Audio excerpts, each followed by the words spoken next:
Good Tuesday morning, everyone. Today we're talking about serotonin, the happy chemical, and why you may not feel happy at some points in your life. You know what makes me feel happy? Two things, Willie Nelson and kimchi. Willie Nelson and kimchi. Okay. Serotonin is broken down from tryptophan, which is an amino acid that is not normally found in our bodies. We can't make it. So we get it from chicken, from beef, from lamb, from cashews, from spinach. And serotonin helps us feel relaxed, helps us get sleepy, helps us sleep well, and it makes us feel happy. In our society, many of my patients come in who are sad, depressed, and they are on things such as lexapro, celexa, Zoloft, and no fault of their own, they had to take these to help them feel happy, but they're called SSRIs. They're called selective serotonin reuptake inhibitors, which means in your body, you have a nerve that fires along and you have the junctions.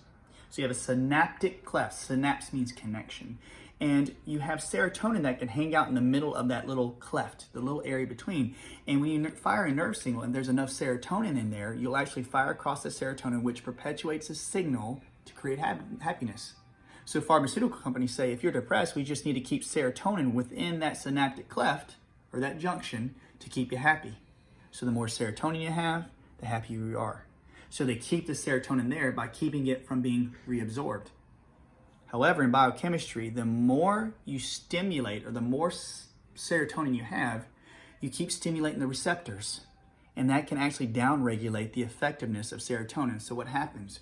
You need more serotonin to create the same effect. So if you have serotonin floating around, it can lead to even harsher symptoms. High amounts of serotonin that are not broken down can lead to anxiety, OCD, post-traumatic stress disorder, and major depressive syndrome. So the effect they wanted actually works against them. So if you're on an antidepressant, don't worry, I'm not being harsh. I'm saying this, we have to be mindful because if you study your genetics, it will tell you a lot. How?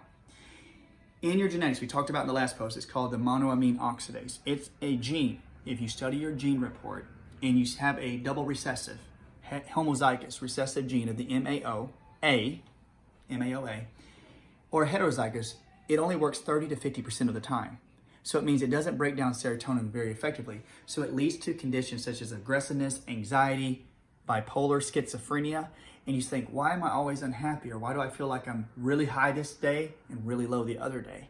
If you have a defect in the gene, it means that you may not have certain nutrients that you need to help turn on the gene, such as B6, B2, B complex, magnesium, or zinc.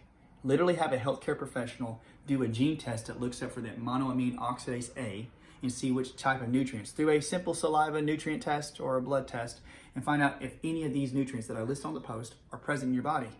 You can actually upregulate your gene and you can actually start being happier just by feeding that gene, which upregulates it, which helps you break down serotonin properly, which actually settles that synaptic cleft, and then you start seeing the world in a happier view.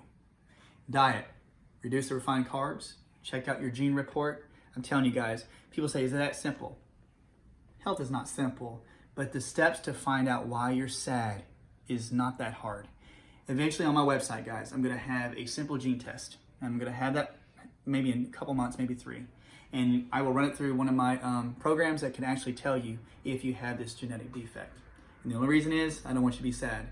You can actually help people get off their SSRIs. I've seen it every day in my practice. So, I hope this was informative. I want you to be happy. I want you to listen to Willie Nelson, and I want you to eat the biggest jar of kimchi you can, but I do it like every day anyway. I hope you have a great Tuesday. Guys, love y'all. Take it easy.